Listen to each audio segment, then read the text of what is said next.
everyone, and welcome back to Study Spot Podcast, where you learn daily English conversations. I'm Sarah, and I'm really excited to have you here with us today. And I'm Zane. Thank you so much for joining us again. If you're listening right now, you're already doing something great for your English. Absolutely. And today, we're going to focus on something very practical, something you can use in real life, especially when you travel or visit a new place.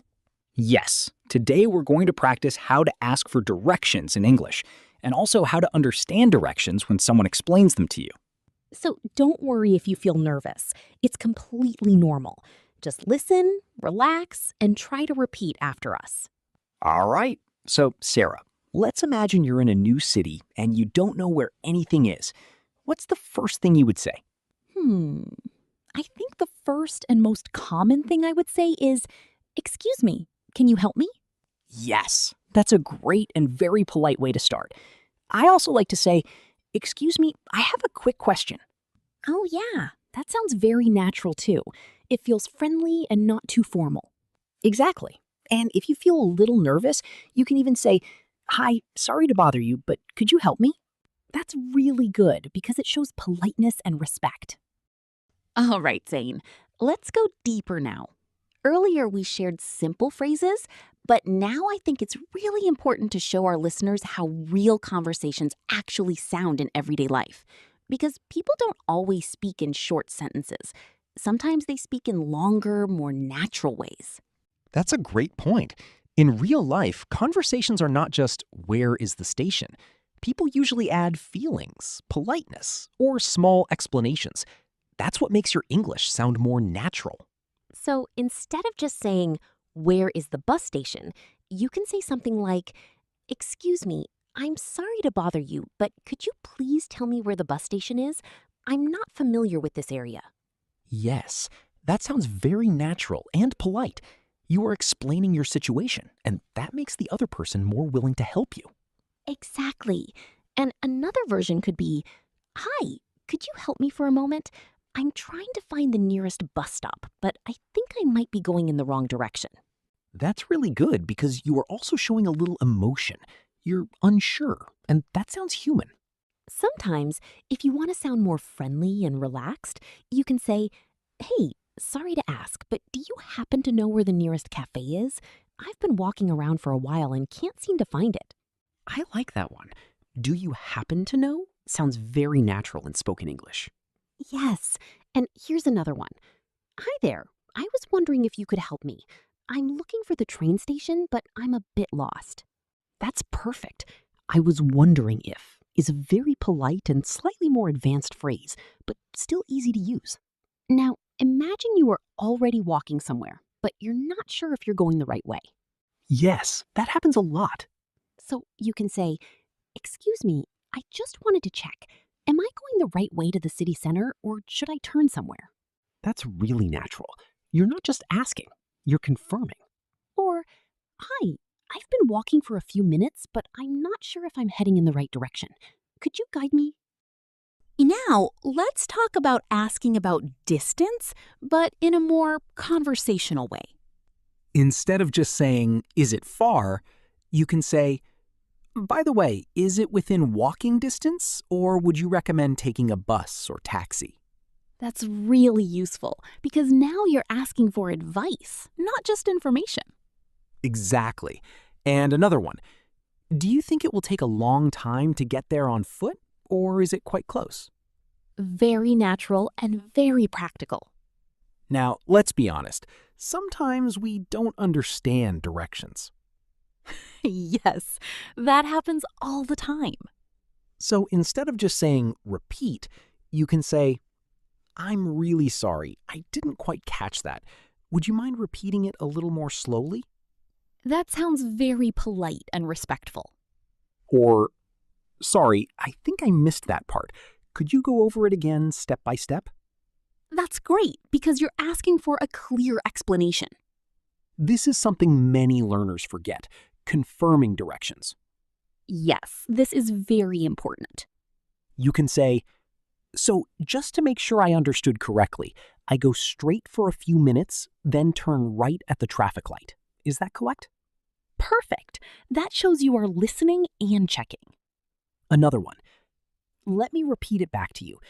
First, I go straight, then I take a left, and after that, I'll see the building. Did I get that right?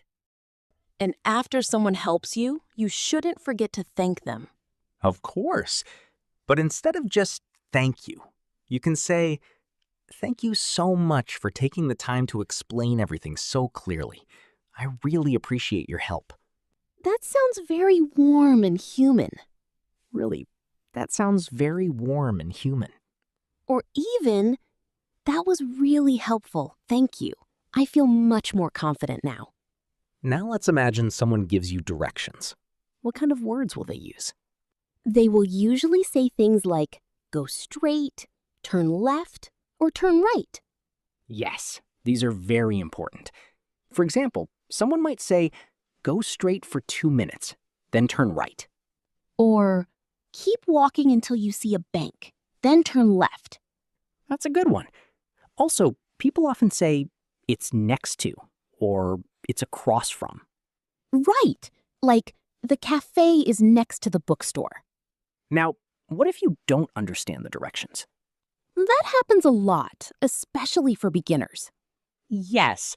So you can say, sorry, I didn't understand. Could you repeat that?